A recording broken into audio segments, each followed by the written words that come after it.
Hello dear students, how are you? I hope you are fine.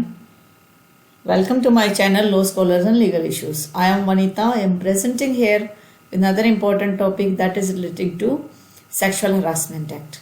Dear students, last class में मैंने आपसे discuss किया था aggrieved women के बारे में कि एग्रीव्ड विमेन कौन होती है, और आज की क्लास में हम डिस्कस करेंगे कि एम्प्लॉय कौन माना जाएगा। देखिए सेक्शन 2G जो है सेक्सुअल हरासमेंट एक्ट का, वो बात करता है कि एम्प्लॉय कौन है। तो ये नया लॉ जो आया है, सेक्सुअल हरासमेंट एक्ट जो आया है, विशाखा की गाइडलाइंस के बाद आया है, 2013 में आया है, और ये हर एक उस वुमन पर अप्लाई होता है जो एक एम्प्लॉय की डेफिनेशन में फॉल करती है। तो चलिए देखते हैं कि एम्प्लॉय कौन है और कौन कौन इस डेफिनेशन में आएगा। देखिए employ means it includes regular employ, regular जो परमानेंट है वो भी इसमें ऐड होगा। पार्ट टाइम वर्कर्स है, कोई 1 घंटे का काम कर रहे हैं, कोई 2 घंटे का काम कर रहे हैं, वो वर्कर्स भी इसमें एम्प्लॉय होंगे। टेम्परेरी हैं, जिनका कोई फिक्स नहीं है, आज काम है कल नहीं है। एडॉक बेसिस भी टेम्पररी एम्प्लॉय की तरह ही होता है, कुछ टाइम पीरियड के लिए जिन्हें अपॉइंट किया जाता है।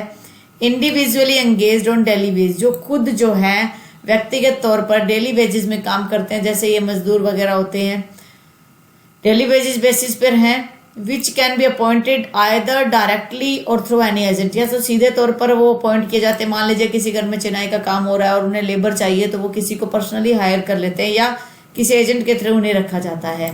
It also includes a contractor, contractor भी जो है इसमें इंक्लूड है, या कॉन्ट्रैक्टर के द्वारा जिनको अपॉइंट किया जाता है वो एम्प्लॉय भी इसमें फॉल करेंगे। ठेकेदार के थ्रू जो आए हैं उनको भी यहाँ पर फॉल किया गया है।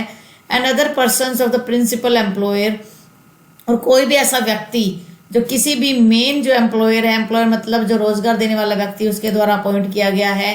इन विच रेमनरेशन, जो भत्ते होते हैं, प्रोवाइडेड दिए जा रहे हैं या नहीं भी दिए जा रहे, या वो वर्किंग है काम कर रहे हैं, या वो वॉलंटरली अपनी मर्जी से उसमें काम कर रहे हैं। मान लो कह रहे हैं कि कोई दोस्ती है या कोई भी ऐसा लिंक है जिसकी वजह से वो वहां बिना पेमेंट लिए भी काम कर रहे हैं, और एनी अदर वे, और किसी भी तरीके से काम कर रहे हैं। कहने का मतलब है एम्प्लॉय के अंदर वो हर एक व्यक्ति फॉल करेगा, चाहे वो परमानेंट बेसिस पे काम कर रहे हैं, टेम्पररी बेसिस पे काम कर रहे हैं, रेगुलर है, पार्ट टाइम है, एडोक है, अपने आप किसी काम में लग गए हैं, किसी एजेंट के थ्रू लगे हैं, या किसी कॉन्ट्रैक्टर ने उन्हें लगाया है, कोई ठेकेदार उन्हें लगा रहा है, या कोई भी एक मेन जो ओनर है, प्रिंसिपल एम्प्लॉयर, उसके द्वारा लगाया जा रहा है, जिसमें वो खुद कोई भी वेतन ले रहा है या नहीं ले रहा है, ये कोई मैटर नहीं करेगा। ये उसकी नॉलेज से वो कर रहा है या बिना नॉलेज के कर रहा है, उसको ज्ञान ही नहीं है कि एम्प्लॉय वो काम कर रहा है, वो एक यार दोस्ती में कर रहा है, उसे नहीं पता। The terms and conditions of employ can be, जो टर्म्स और कंडीशन होती है काम करने की, हो सकता है वो लिखित में हो, एक्सप्रेस हो, या अपने आप ही इम्प्लाइड है कि मैं तुम्हारे यहाँ काम कर रहा हूँ तो मुझे आप वेतन दोगे। And also includes a contract worker, जो कॉन्ट्रैक्ट पर काम करते हैं कि हमने ठेका ले लिया, उस पर जो काम कर रहे हैं, कोई किसी वर्कर का साथी है या कोई ट्रेनिंग पर चल रहा है वो व्यक्ति है, कोई प्रोबेशन पीरियड में है, जैसे 2 साल का गवर्नमेंट जो है प्रोबेशन पीरियड होता है, प्रोबेशन पे वो काम कर रहा है, या कोई अप्रेंटिस है, कोई सीख रहा है काम को, और called any other such name, या उन्हें किसी और नाम से बुलाया जा रहा हो, ये कोई मैटर नहीं करेगा।